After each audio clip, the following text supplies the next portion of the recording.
Ако можеш да кажеш една специфична случка, която се е запазила в ума с тази кола, коя би била тя? Като я взех, между другото, първата седмица още. Нали, купувам колата, всичко точно регистрирахме, защото тя е внос от Италия, нали, в България съм и първи собственик.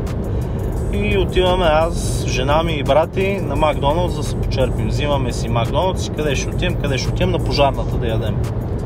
Отиваме, хапваме и минава едно BMW 39, нали, завъртя един път, завъртя втори път, нали, покрай нас и вече, нали, всичко точно, наядохме си и тръгваме.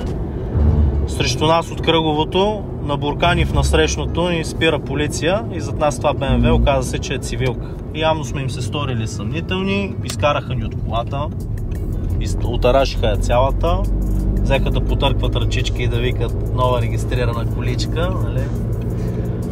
Пребъркаха колата общо взето, ние навънка, един дъжд взе да вали. Аз такъв ми е смешно, защото, нали, нямам какво да крия, смисъл, всичко е реално легално. И така, в смисъл това е.